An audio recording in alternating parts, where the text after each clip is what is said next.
I'm Molly. Welcome back to my kitchen. Today I'm showing you how to make sourdough pumpkin bread. It is the easiest bread recipe. If you are a beginner or you have a hard time with making sourdough bread, don't worry, this is super simple. Let's go make it. To get started, you're gonna need a large mixing bowl, a 9x13 loaf pan, which should be stainless steel, a spatula of some sort, and a whisk. I'm using a bread whisk, but you can use any kind. We will first start off by greasing our loaf pan, and I'm gonna show you guys how. Also, before we get started, do not preheat the oven. You need to wait until the end, right before we put our loaf in. We're gonna put it in when we preheat, and it creates a delicious crystallization of your loaf. It is so good, trust me, it'll work just fine. But to grease our loaf pan, you're gonna take stick butter, and it can be cold or warm. And you're gonna just rub it all around the inside of your loaf pan. So you're gonna wanna do the bottom and the sides, so coat it all.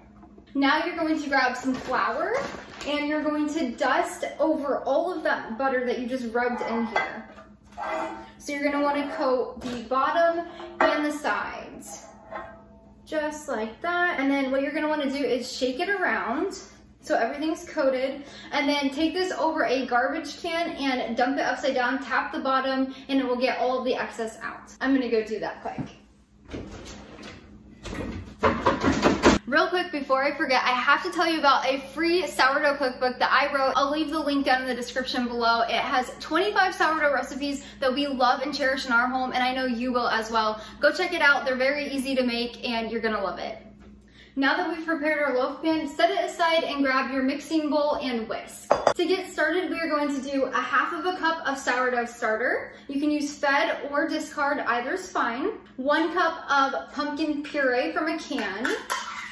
You'll want to find something that doesn't have any additives or any added sugar or salt, just pure pumpkin puree.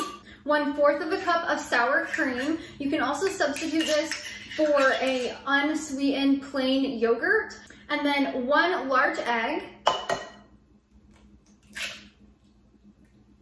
1 teaspoon of pure vanilla extract, 2 tablespoons of salted melted butter, and a 1/2 cup of light brown sugar packed into the cup. So when you're measuring it, pack it down in there, and that's exactly how you want to measure it. Now we're going to use our whisk to stir this together until evenly combined. You want to just get everything mixed up. Once you get your flour in here, you do not want to overmix it, or else it will make a denser bread. So make sure everything is combined really good before we start adding the dry ingredients in. Okay, now that we have our wet ingredients combined, we are going to grab 1½ cups of all-purpose flour, 1/2 of a teaspoon of baking soda, 1 teaspoon of baking powder. I like to get the aluminum free. 1/2 of a teaspoon of salt. Salt makes every baked good better. You have to have it, you can't leave it out. And then 1/2 teaspoon of ground cinnamon. Now you could leave this out if you hate cinnamon, but I promise it does not taste like a cinnamon bread, if that makes sense.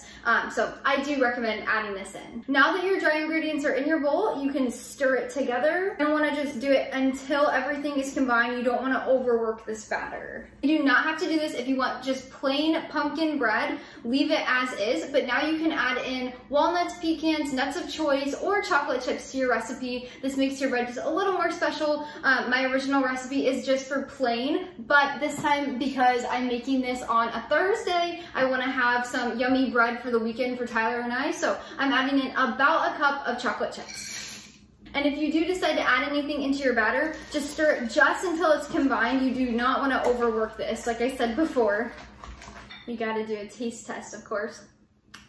So good. At this point, you can leave your batter in the bowl and overnight ferment it in the refrigerator. You do not need to do a bulk ferment. This is a completely optional step. This allows you to have more gut health benefits, or gives you more time. Say you want to whip this up at night and bake it in the morning. You can go ahead and put it in the fridge. This batter can last in the fridge up to 24 hours before you bake it. Again, this is a completely optional step that you do not have to do. And a lot of times I skip it and I just put the bread right in the oven. You're gonna grab your prepared loaf pan that we did earlier and your spatula. You can also use a spoon if you would like, but this just helps you get everything out of your bowl. So we're going to scrape our bowl down and pour it into our pan.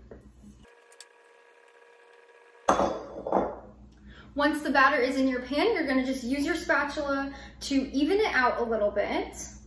Now that our batter is in here, and as you can see, it's completely evened out, we are going to stick it in the oven that is not preheated yet. We're gonna stick it in and preheat the oven to 375.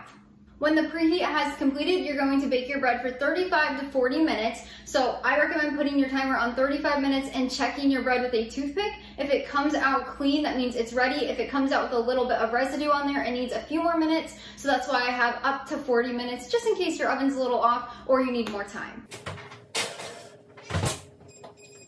I learned this turned off oven trick from a cookbook, from an old Southern cookbook I got at the library. You usually do this with a pound cake, but I thought, why not do it with a sweet bread like this pumpkin bread? So I decided to try it out, and it is my favorite way to bake it. It crystallizes and caramelizes your loaf. It makes the most delicious flavor and texture. You're going to love it. When your bread is finished baking, you'll want to use a toothpick just to make sure. I have a little cake testing tool that I absolutely love. I'll leave it linked down in the description below. It makes it a lot easier and it's reusable, so I love that. And if it comes out clean, then it's all the way baked. So you're gonna wanna let it cool on a baking rack for 10 minutes in the pan. After that, you'll let it cool another 10 minutes or so, and then you can cut it and enjoy. When it's been about 10 minutes of cooling in the pan, you're gonna take a spatula to gently release the sides. Again, since we prepared this baking pan, it should come out really easy. And use your spatula to help guide your loaf out.